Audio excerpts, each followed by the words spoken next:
This episode is brought to you by the Marriage and Family Training Channel. Check them online by clicking the link below. And now, Healing with Words.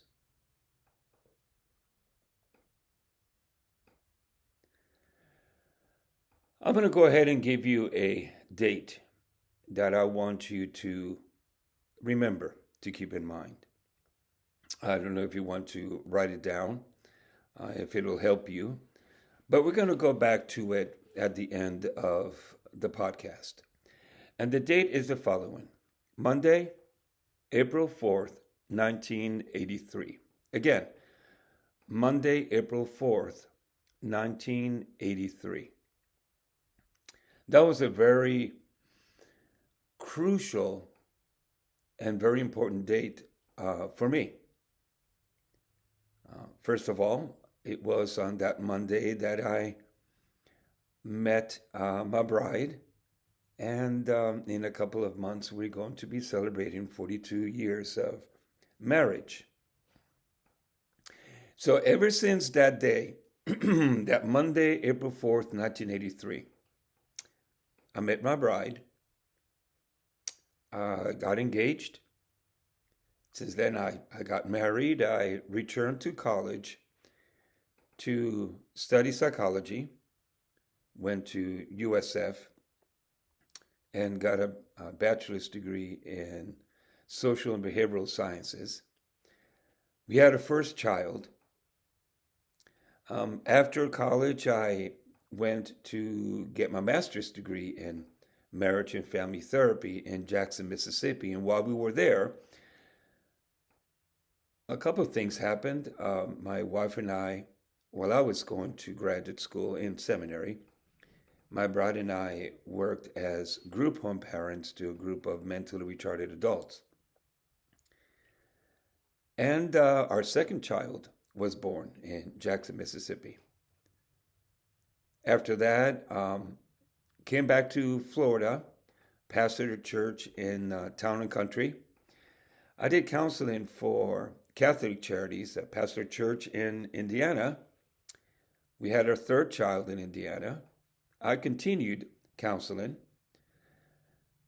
and I helped start a church in Laramie, Wyoming. And while I pastored, beginning about 1991 on, I performed weddings, funerals, baptisms. I preached many sermons and conducted many Bible studies. While living in Wyoming, I saved the life of a choking lady who was having supper with us, and she was choking in the food, and I had just been trained in CPR, and so I went in and I did it and saved her life, much to my surprise. I conducted workshops, parenting workshops around the United States from coast to coast, including the island of Mallorca in Spain and in Puerto Rico. Now, not only did I do all these wonderful things, but I also got in trouble. I made some bad decisions that hurt my bride and hurt my children. And to this day, I regret those. I have written 5 books. I have appeared on TV. I think my last count was about 7 different shows on TV. I was involved in about 10 or 11 movies. I've done theater. I've been in music videos. I did voiceover for Campus Crusade for Christ, and I believe they're called Crew now. And it was an evangelistic tool that they would send to people abroad to teach them how to evangelize. And I was one of the voiceover artists who were chosen to do these trainings. I was also assistant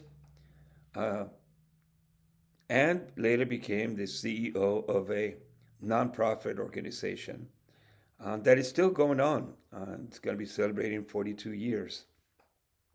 I have counseled thousands of individuals, couples, families, groups. My bride and I did pantomimes with not only in some county fairs, but also as part of a children's ministry in one of the churches. We've also written and performed pantomimes for recorded music. I did the video series Built for a Lifetime, which is on YouTube in the under the Marriage and Family Training channel. We have 15, at the last count, 59 followers, and according to YouTube, it's actually been watched for. I've had 509 views, which when I found out, quite frankly, I was shocked. And then there's this podcast. And this podcast, we are now on season 2. And I have agreed to do 2 more seasons of this.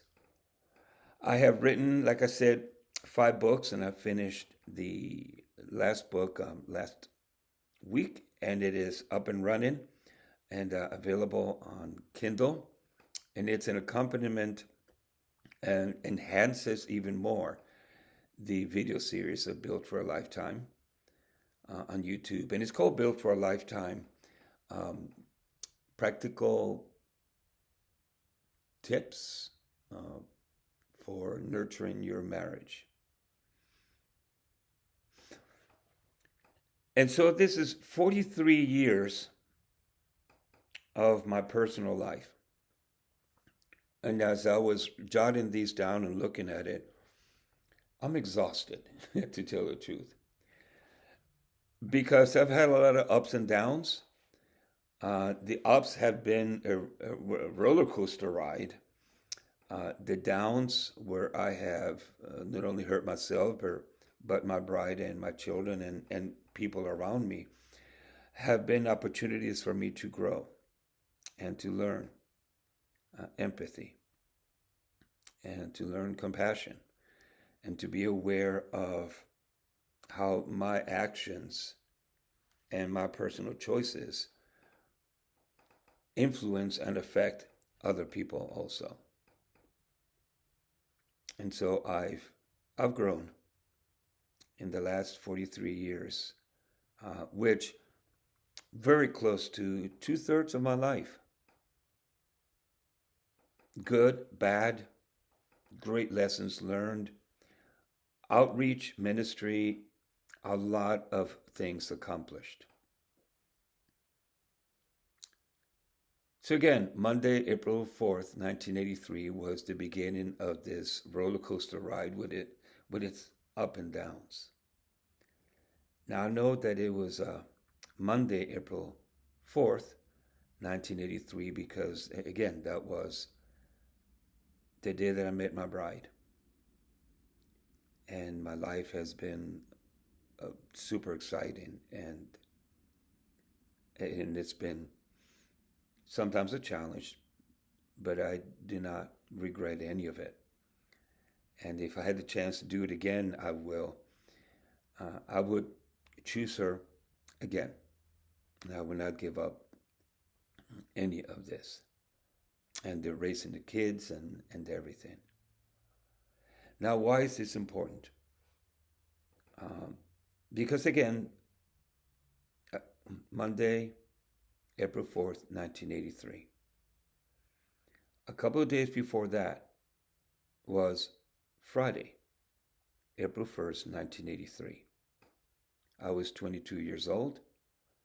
And as mentioned at the last episode, I was at, so far, just 1/3 of my life. I mean, literally 1/3 of my life. And that's the day where I almost took my life. And had I been successful, had that voice inside of me not stopped me from taking my own life, none of the things that I have spent the last, I don't know, 310 beats ago would have happened. Had I been successful in taking my own life there when I was 22, at 1/3 of my life, 2/3 of my life, or 43 years later, none of these things would have happened. And yes, it does make me shudder at the thought that I was very close to making a very serious and stupid mistake. So, thinking about all of this, I don't know if I have another third of my life ahead of me because my parents died in their 90s. And so, if I do, uh,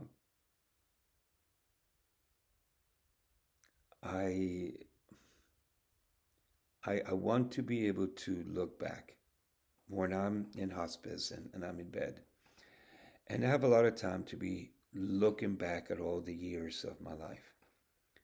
I want to be able to say that was um, that was a heck of a ride,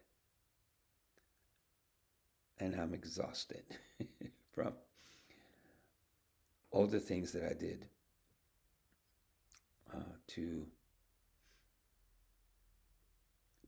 to work not only my relationship with my Creator, but also with my bride and my children and the people around me,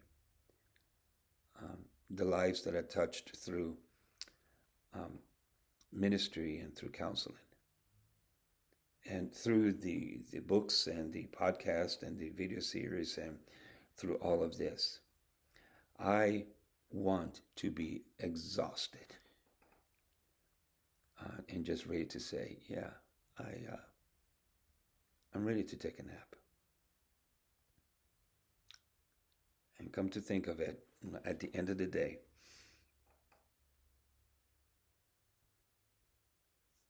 I had and I'm still having a wonderful life.